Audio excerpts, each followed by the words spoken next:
Okay, today we will take up another related topic on induction generator. These are standalone generators or self excited generators which are not connected to the grid. We are not connecting to the grid, they are standalone, okay, grid independent systems. Now, my question is, where do you find the standalone generators? Have you seen standalone generators where they are not feeding to any grid? Have you seen anywhere, or can you give examples or where they are required? Any standalone generators? Huh? Yeah. Well, one answer is rural areas where you do not have grid, you have standalone generators.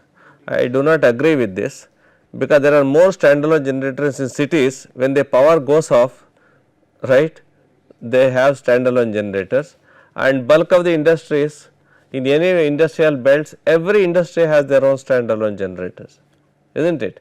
When the power goes, they can't afford to lose their production, so they will have standby generators. In a campus like IITs also we have standby generators, right. When the grid power fails, automatically another generator will come into picture and they will start feeding the same loads. Okay. So, standalone generator is nothing new, even from beginning it has been there, grid came after the generator. Okay. Therefore, the future is also going to be a lot of distributed or decentralized power generation, right, because when the places are remote, then you would like to have a decentralized generation or distributed generation, because drawing grid to remote places may often be not feasible, nor economical, nor reliable, right. So, there are some problems in this. Now, what are the energy sources which are generally used for standalone generators? Huh? So, use say fossil fuels like diesel, you may use petrol, you may use kerosene. So, they are all basically crude oil based things, and some places they may use gas. Okay. So, they are one of the major users. For now, people are talking about biomass or biodiesel or biofuels. Okay. So, bio based fuels which can be converted into gas or liquids, and then they are fed to the engines. So, they are invariably driven by engines, right, engine driven standalone generators. Now, we are now been talking about renewable energy, and perhaps it is possible to have wind energy or systems also standalone. Okay. So, then what will happen? So, if your windmill is there, if can they be standalone? So, you put a wind turbine on the top of your house, okay, and then try to generate electricity and put it to the house. Or small hydro, there is waterfall at any backyard or on the hills, right. Then use that hydro power, the potential energy, to drive a turbine, which in turn will drive a generator. Okay. And so, that can be one of the things. So, what we note is wind, small hydro, biofuels or fossil fuels. So, they all become very attractive options for energy sources from which electricity can be generated. Okay. And they will all be generated and fed to local loads, right. That is the general standalone generating systems. Now, what we are trying to, what will be the best type of generator that you can think of? Okay. You are all aware of the conventional has been the synchronous generators, both 3 phase and single phase, right. And since most of the loads can be either single phase and to some extent 3 phase. So, you can have an option of single phase generator as well as 3 phase generator. Okay. Now, each one poses their own technical problems. If there is a 3 phase generator, they are not feeding equal loads, there will be unbalance on the generators. Okay, that is another issue. Okay. and single phase generator, the per unit cost also may be different and their control will have its own problems. Okay. So, the options you have are conventional synchronous generators, permanent magnet synchronous generators, okay, and then we are talking of now induction generators, because we have always been telling that induction machine is a very robust simple machine. So, can an induction machine run as a generator? We know it runs as a generator, it is connected to the grid, because it requires a reactive power to energize the machine for the flux, right. Now, if there is no grid, what do you do, right? Can I take a machine, connect a prime mover, goes on running it, rotating it, will it produce a voltage? Will it produce a voltage? I have a squirrel cage induction machine, I will start driving it and put a voltmeter across the stator, right. I just put a voltmeter across the stator, will it generate voltage? Huh? Pardon? Why? From where it will give? I make a fresh nice generator in the factory, okay, and I connect a good nice engine, couple it and go on rotating for days and days. Do you find anything coming across the, okay? So, you put a voltmeter across the terminals and the voltmeter will be dead, I mean it is not having any, there is no way it will have a voltage induced, okay. Now, but we have found a technique now how it can be induced, because what you require is reactive power, you require reactive power, induction generator require reactive power, which was earlier given by the grid. What we are saying is, why not we think of providing that reactive power through a capacitor. See, capacitor power is a source of reactive power, isn't it, right.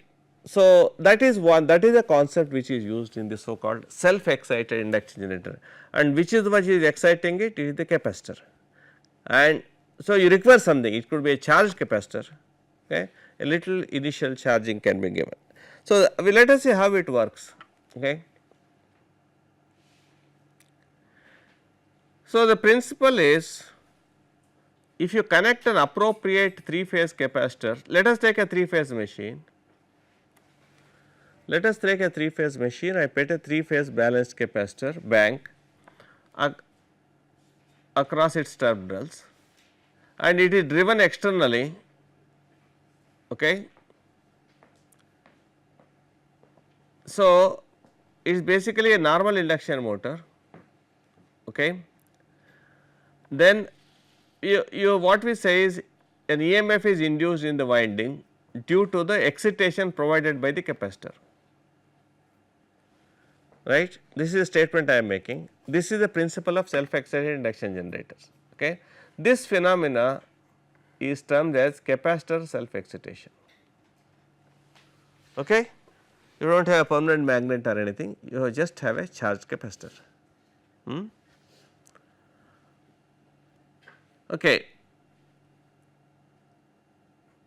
Now, what is the advantage of this self induction generator? We call it as SCIG, this is the name we have given for this one area where we have been working for last 30 years in this department, and we are one of the pioneers in the country, and I would say among the top few in the world, I must say. So, that is why we are very confident of telling what it means. If I go on telling the history of how we developed, it will take 3 days.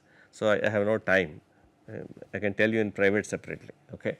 But this is an area which has a lot of potential, and where we have already transformed the technology to industry, and we have this has already been installed in the field, okay.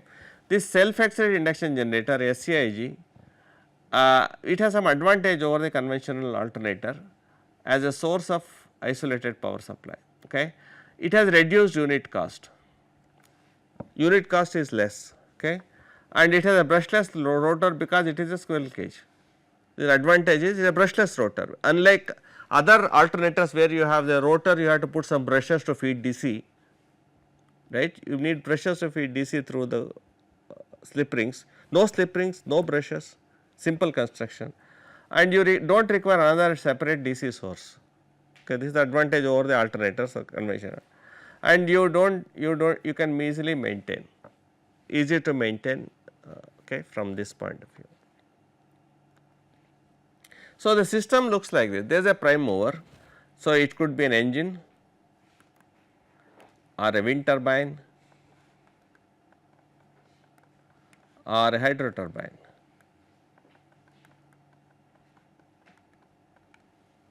Okay, or even it could even be a gas turbine if you feel. Okay, one of these possibilities are there. Okay, and it drives an induction generator, a 3-phase machine at a speed nu, right, and you have connected a capacitor here at the terminal. Now, what I am saying is you see a voltage here, that is what I am saying. You drive it at a speed.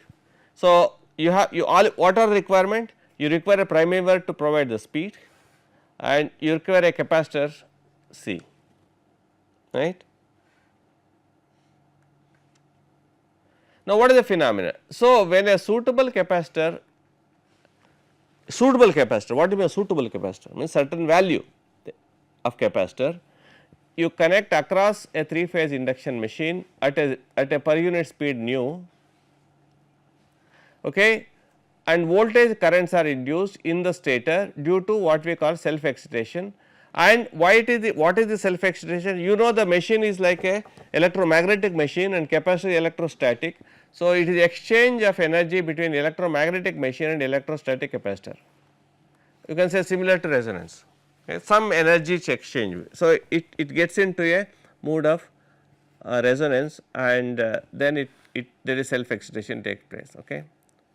So, but it could go on increasing the voltage, but the rise in voltage and current is arrested by the saturation in the machine. So, here is one machine where saturation is important. So, you please note that saturation has become, this is critical. In some machines you do not want saturation, here is one machine where saturation is important, otherwise it will go on inducing voltages and currents infinitely. Okay. Now, what are the condition for self excitation is you require some flux in the machine, remnant flux. That is why I told you, if you make a new machine, it is not there. So, because of its history, because history, machines will have some remnant flux, is not it? Will there be remnant flux in induction machine? Suppose you run an induction machine for some time, after, do you think there will be some flux in the rotor or no?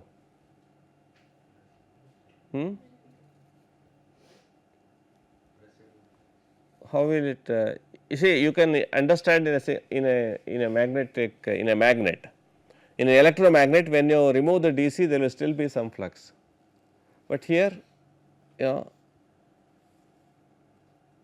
you get flux or you do not get flux in the rotor? No, because AC.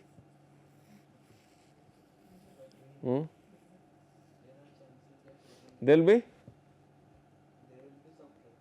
Yeah, there will be some flux because this is a question, See, you look at the rotor is short circuited and it will be carrying some current in the 3 phases or the bars, even though they at the instant when you disconnect it, there will be still some currents in each of the bars, right. So, some DC value will be there at that instant of time, okay, every instant. So, even if it collapses, there will still be certain, because it is a low frequency, slip frequency. So, there will be some flux in the machine, okay, because it is basically a rotating field that it is produced. So, rotating field, even though the field comes to 0, it will still be while the rotating MMF comes to 0, there will still be some remnant rotating the flux. So, you can say rotor is slightly magnetized with certain Webers, okay, or you require a charge in the capacitor to initiate. So, initiate self excitation, okay, this is what will happen. There is some minimum requirement of this remnant flux which is required. Yeah, there will, what is even in normal DC self excited DC generators, In the poles, a small flux is enough to induce a voltage, okay, which it will itself will have a cumulative effect. Okay. It requires some, it will produce a millivolts, and that may be, there will be some minimum, we will see what it is, etc. So, a remnant flux in the rotor induces what happens. Now, I assume that there is a remnant flux in the rotor, okay, certain some Webers. Now, the rotor is rotating at some speed. Okay. So, what will it do? It will produce a small balanced voltage in the stator winding, is not it? It will be some millivolts, A phase, B phase, C phase, a small voltage induced. So, you can say some voltage here, say VA, VB, VC in the stator windings, a small voltage, you may find this voltage here VA, then VB, okay, maybe then VC, right, small voltage is there. Okay. Now what you do, you have connected a capacitor. Now, in a synchronous generator, if you connect a resistive or inductive load, it has a property of demagnetizing the machine, isn't it? When the load becomes resistive or inductive, invariably demagnetizes. And if you connect a capacitive load, it will have a property of magnetizing the machine. So, the air gap net MMF goes on increasing, right. So, this has a capacitor has the property of magnetizing, as in any AC generator. Any capacitive load will magnetizing means a small flux will become flux will increase, right. When flux increases, voltage will increase. When voltage increases, flux will increase, and flux increases, voltage will increase, right. So, you can have a sort of a cumulative effect, or what we can even say avalanche effect, right. So, flux rises, voltage increases, this leads to avalanche effect. So, but the increase could have gone in ad infinitum, but for the saturation. Okay. Now, let us look at this in this way. You have a voltage and current, isn't it? Voltage and current, and this is a capacitor line. Capacitor line is always, say, voltage is I into Xc, isn't it, or I over omega c. This fixed line, okay. Now, there is also what will be the voltage induced for any small flux. So, you will notice that there will be, this is the voltage induced in the machine, or VI characteristics of the machine, magnetization characteristics, right. VI characteristic of machine. This is capacitor line, this is the magnetization. Okay.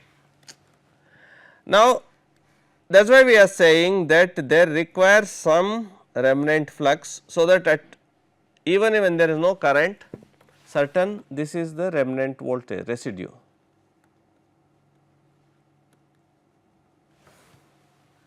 Some residual voltage is there, right, and that will cause, when once that voltage is induced in the winding across which a capacitor is there, okay, then it will hit here, agreed.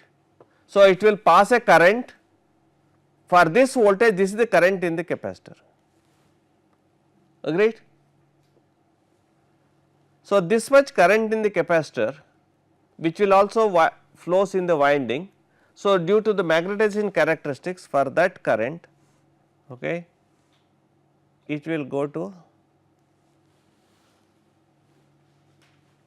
this will be the induced voltage in the machine for that current magnetizing characteristics. And now, if for that voltage, this will be the capacitor current, okay, and for that capacitor current, this will be the induced voltage, and for that induced voltage this will be the capacitor current, and for this current there will be another induced voltage, and voltage has increased and the current has increased, and again the voltage has increased, for that current has increased, and so on. And how far it will go? It will go on till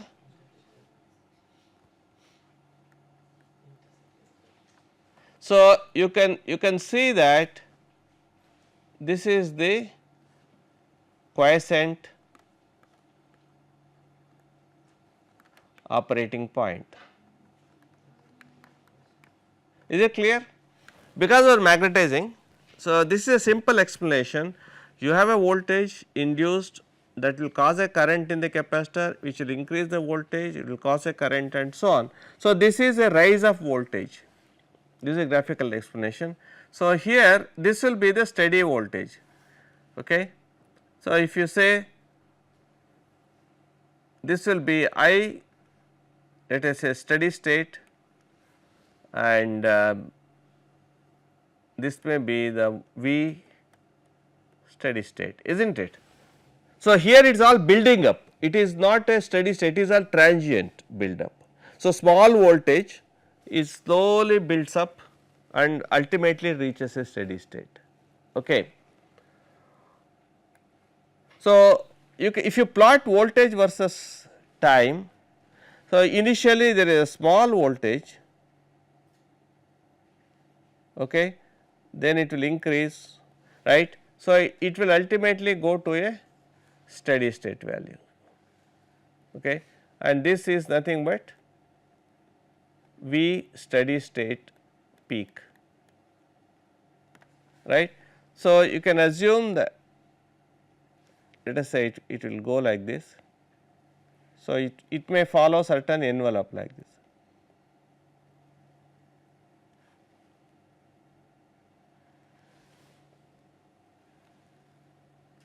Maybe somewhere like this. Okay. So, you can plot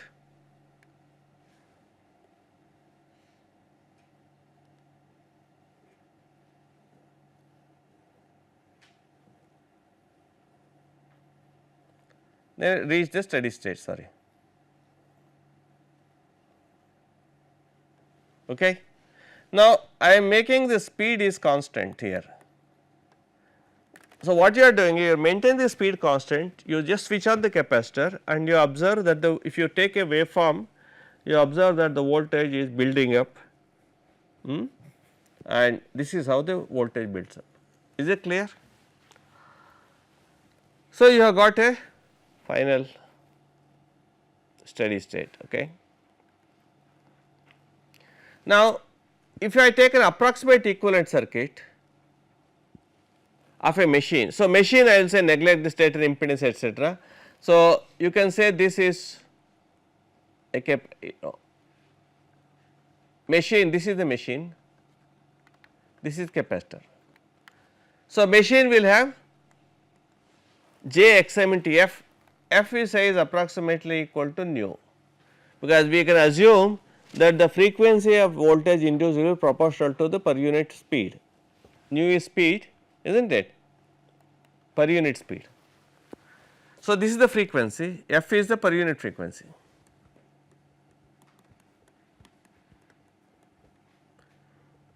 Per unit frequency is I have a base frequency F, right. So, actually, so F actual, F base, I call it as F per unit. Okay. This I hope you have no problem, right.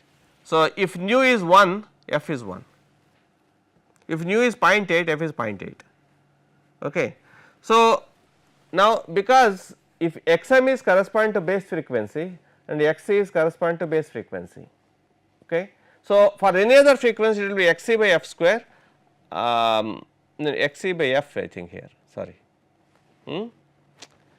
here what will be the reactance? It will be minus j x c by f, isn't it, and here it will be j times f into x m, right. Now,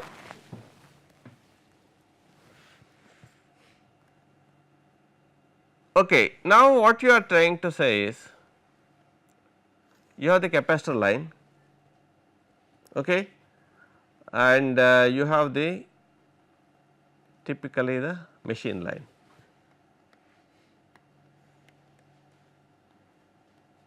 This is the XC line and this is XM line, and the XM line is non-linear, XC line is linear, capacitor line is linear. Okay.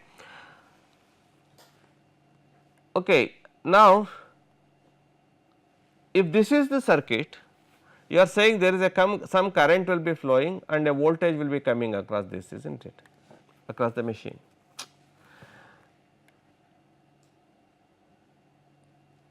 Now, if I go on decreasing the capacitor, what will happen?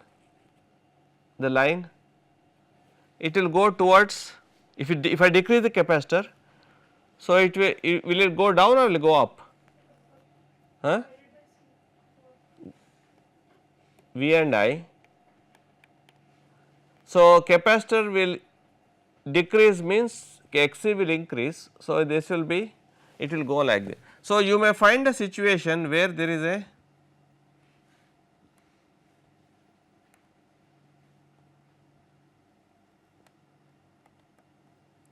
this is I am decreasing, okay, where here it is in this line what is happening? What is this line? It is critical, you know, see what you wanted was it has to touch this point, okay. I can always go on decreasing it, I have one value, it touches here and I go another way, touches here. So, you can say C1, C2, C3, C4 and C4 is C critical. What is C4? Why does it become critical? So, beyond no voltage will be induced. So, C4 is a also you can say is C minimum, is not it? C4 is also C minimum, and what is the condition for minimum capacitance? What is it, you know, if you look at from the graphical way, what do you conclude?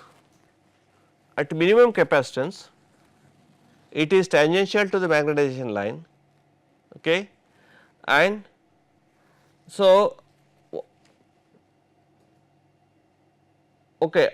Now, at minimum capacitor for the given speed, because this my speed is constant where f is nu, okay. Now, what you notice is the nu xm we should be equal to xc by nu because they are same. So, you have got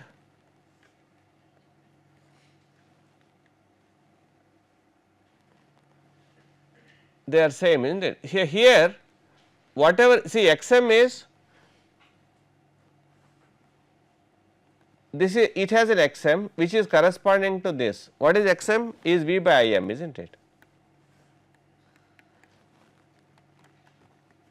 V by I is the xm here, right, and V by I goes on changing. See, you will also notice that if I plot xm, it may go like this,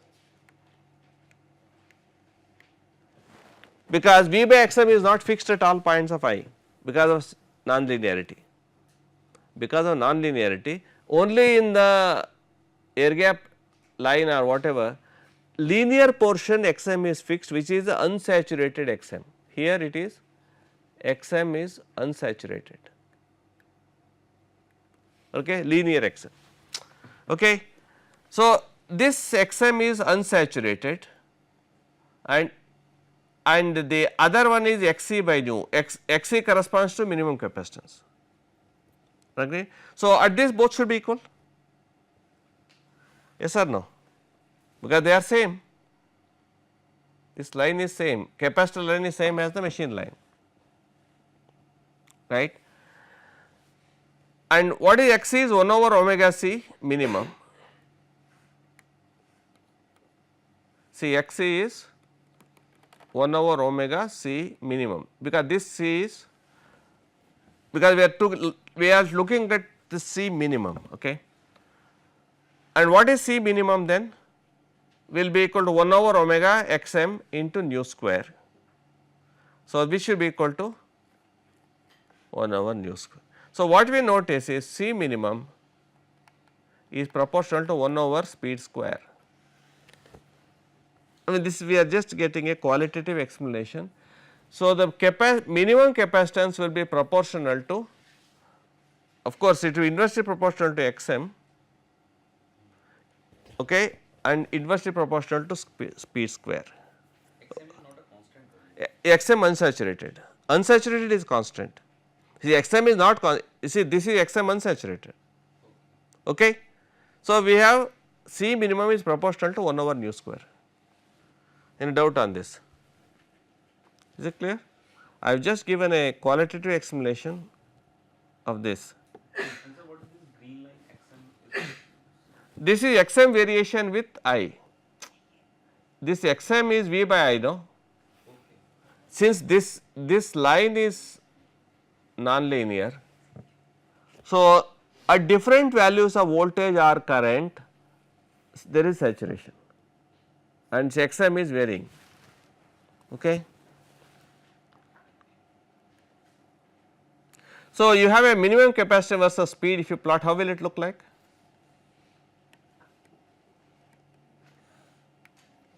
How will it look like? We are told it is inversely proportional to square of speed. Huh? How will it start? We'll start with infinity. So, it will go like this, somewhere like this, okay, approximately, because obviously when it is 0 speed, you require infinite capacity to excite. When the speed increases, say supposing there is some speed here, let us say some nu x. So, you require for this a capacitance C x, is not it, right. And obviously, when your speed decreases, you require high capacitance, when speed increases you require very low capacitance, right. At infinite speed is 0 capacitance, you can say, okay. This is important thing you will have, minimum capacitance versus speed, okay. This is one conclusion we have, right. And what will be the effect of capacitance? If I change the capacitance, what will happen? Okay. So, you have, for example, this is the curve, you have one value of capacitance C1, and then it is simple to say it is C2 and C3 etc. This is C3. So, what you observe is the voltages will change with capacitance, isn't it? Effect of capacitance is that operating voltage will change. So, if you plot voltage versus capacitance, so you would expect some minimum capacitance voltage is 0, okay, and then it will build up some value. So, if we, the effect of capacitance is to increase the voltage for the same speed.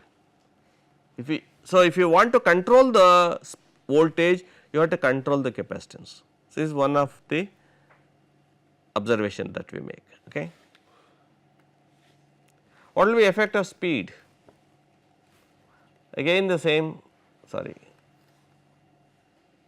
supposing you have one operating condition again like this,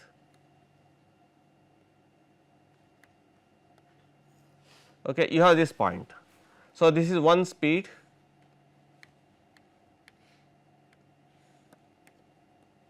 nu, okay, this is also at nu. Okay, as you change the speed, what will happen? The frequency will change. My C is fixed.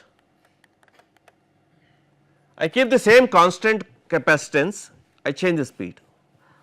How will this operating point will change? How will the characteristic will change? Suppose I increase the speed. This was the speed in which at present it is running. If I increase speed say 20%, where will this curve be? Will it move to the left or right? Because the speed is proportional to frequency. So, if you increase the speed means your reactance will decrease. So, it will move which way? To the left or right? This curve, it will go right. Okay. Let us say this is at some nu dash or something. Okay. What will happen to this curve? Where will it move? It will move left or right? Reactance, what will be the reactance here? Xm.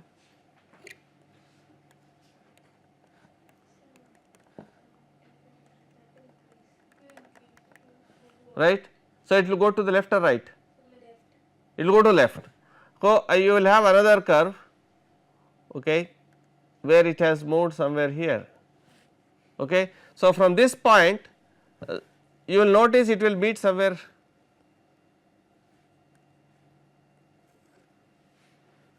So, what will be the increase of speed will result in higher voltage and higher current, right. So, you may accordingly you may observe that effect of speed if I apply the speed versus voltage versus speed, again there is one minimum speed also is there. If you look at the thing, you can also decrease the speed and in which it will there is a minimum, there is a for the same capacitor there is a minimum speed to self excite. Okay. Please note down, for a same capacitor there is a minimum speed to self excite, for a same speed there is a minimum capacitor to self excite. Okay. Now, having achieved in any operating point a increase of voltage, increase of speed will result in increase in voltage. Okay. So, you will have C is fixed. Okay. So, if you increase the voltage, it will have some curve like this, sorry, increase the speed, right. And I think there will be a minimum speed, because we have read some value, okay, it is not 0. Okay. Any doubt on this? I think so. To summarize what we have learned, number 1 is you have an induction machine, capacitor connected, voltage induced. Number 2, that voltage induced depends upon the capacitor connected and the speed. The induced frequency is approximately proportional to the speed of running, and there is for every capacitance there is a minimum speed in which it will self excite. Okay. And for every speed there is a minimum capacitance in which it will self excite. Okay. And if you increase the capacitance, voltage will increase, if you increase the speed, voltage will increase, right.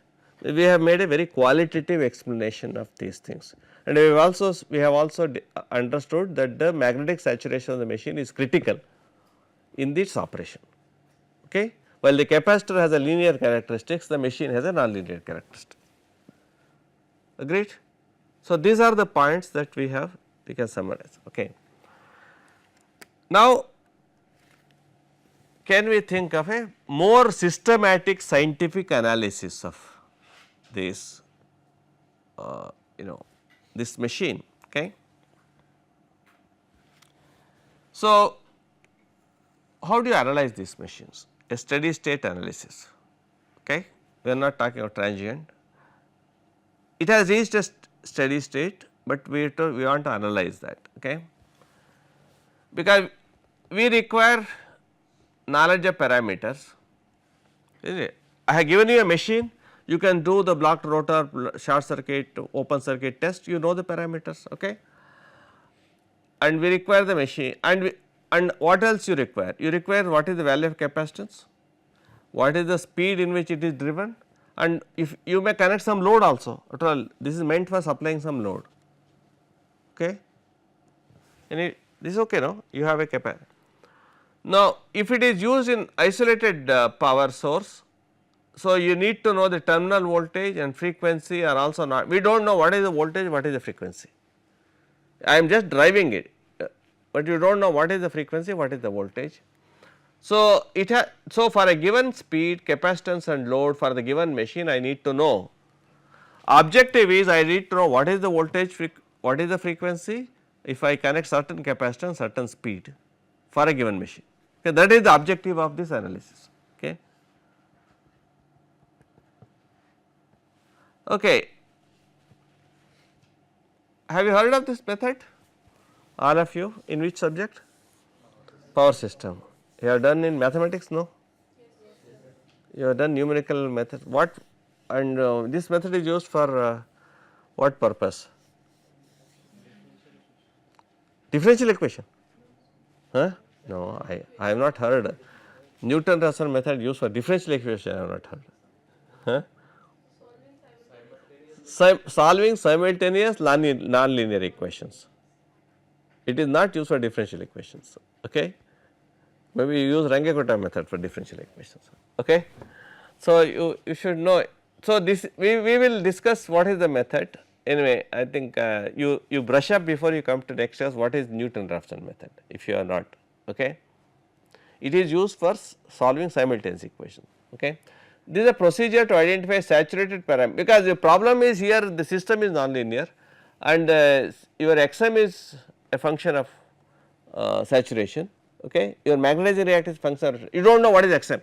See, normal induction mode you know what is Xm, you know what is the saturation because you know the flux, here you do not know that, right, and you do not know the frequency, okay, you do not know the frequency at all.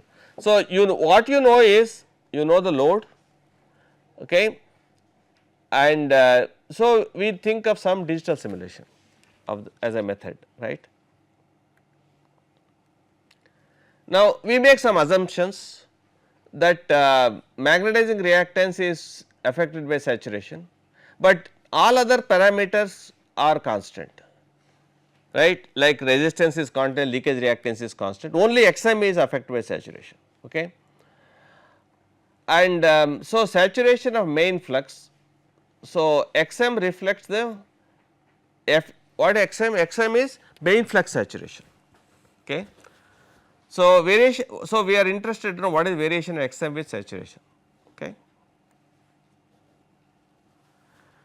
So, we also assume stator and rotor leakage reactances are same, okay. Normally it is assumed stator rotor leakage and we do not take core loss into account at present, okay, and we assume no harmonics in there, all sinusoidal this thing.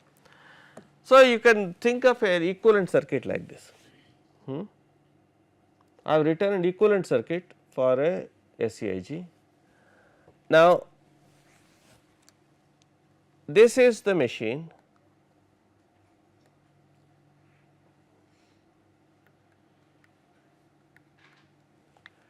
to which I have connected this capacitance, okay, and what is this?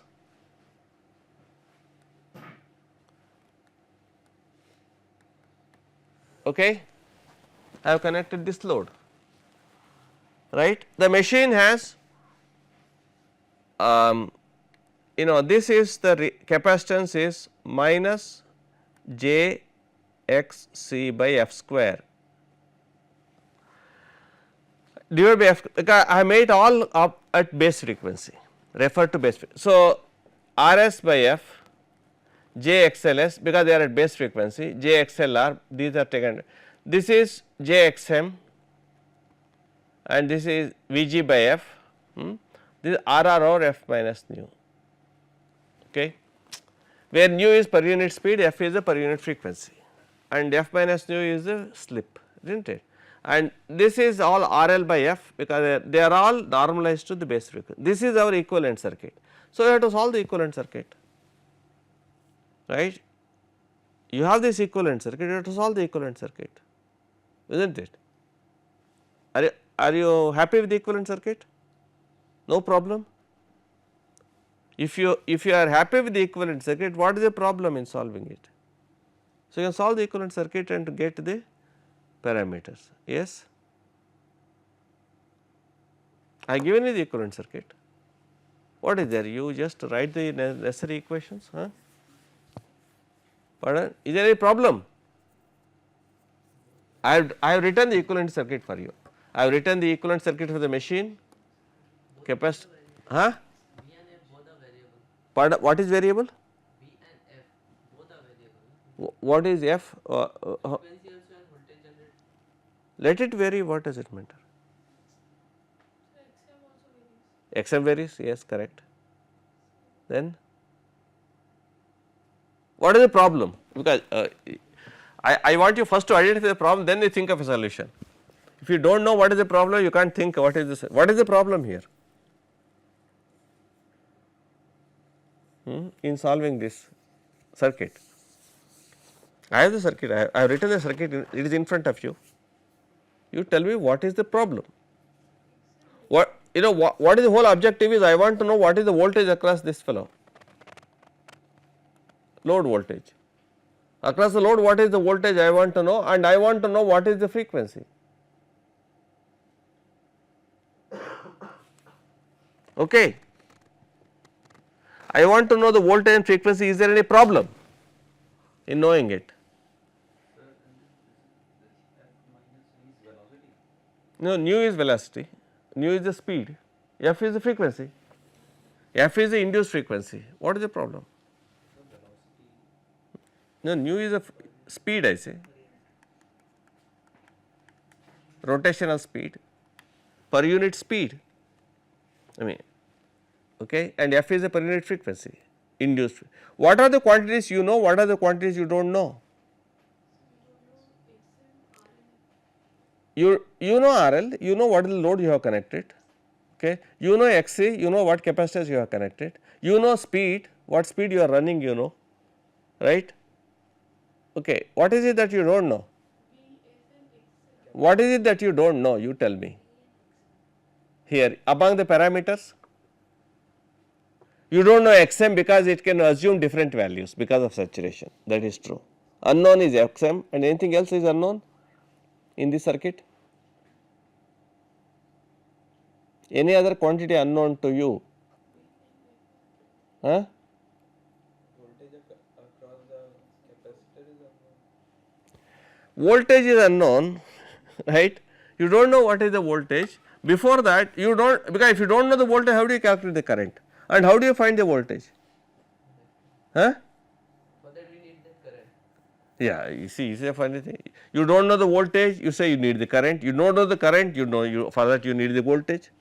Neither you know the voltage nor you know the current. It is a dead circuit as it is. Where is the source here? Do you find any source here? But steady state I am talking about, no initial, it is all final. Okay? It is a major test. Okay? No initial. So, okay, so what the problem is, you do not know the voltage, you do not know the current, you have a circuit where there is no source and you are asked to solve it and you still do not know what is the problem. Okay. So, this of course, we had faced this problem 30 years ago, but we solved it, okay, and based on this only our first paper appeared here. That is why this is a highly referred paper on which I have explained. This was published in 1982, okay, right, where we face this problem, okay. Right. Now, I mean we have all these parameters that you know, but this you do not know, okay, this you know, this you know this, okay, then you know this, you do not know this, okay, and these things you do not know, currents and voltages you do not know. Okay.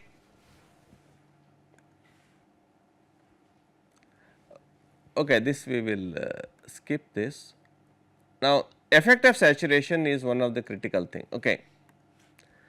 So, I will now close it after posing you the problem as follows. What you do not know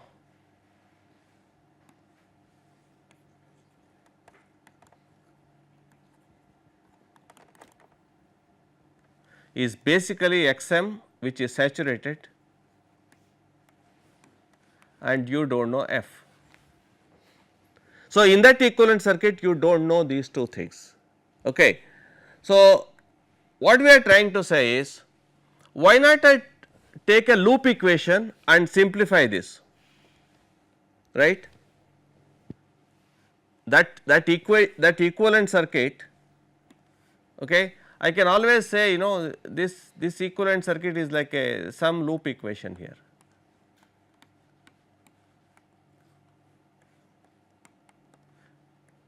Z into Is equal to 0, no problem. I simplified into, because you have Xc and load, it will be some Z maybe load, Z rotor and Z stator, I just call it something. Is it okay? These are the three things you see in that circuit, it is a T circuit. Okay. Is it okay? You can simplify this. So, you can always write Z into Is is 0, but Is is not 0, because it is self excited, therefore, Z is 0. Okay. So, Z is 0, that means R is 0 and X is 0, right. So, real and imaginary part of this loop impedance is 0. So, this will have a, and you will notice that that so called R will have unknown Xm and F will be 0, and X real imaginary part will have also the unknowns 0. Okay. Is it clear to you? So, we have made, this is what we did that. So, Zs is 0. So, real imaginary parts are 0, okay, and that means we can write one f of xmf is 0, g of xmf is 0, which is a function of this xm etc. This has been derived, okay, it is given in our paper. Okay. These are all constants C1, C2 etc. Okay. D1, D2, these are all constants which we have given here. I think I want you to derive this, okay, D1, D2, right. So, now tomorrow next class we will say we use the Newton-Raphson method to solve those two equations. Two equations, two unknowns, two nonlinear simultaneous equations, two unknowns to find xm and f, okay, and that we will discuss. Now, what we want is they derive the constants C1 etc. and D1 etc., which is I give you the final expressions, okay, and all of you, this is individual assignment to you, derive this, make z equal to 0, put r equal to 0 and x equal to 0, and they will be function of unknowns xm and f. Final results are given here, and you just I want you to verify these equations and bring the result in the next lecture. Okay. Then we go ahead in solving these equations and get the performance equation, that is what we will do. Okay. Right.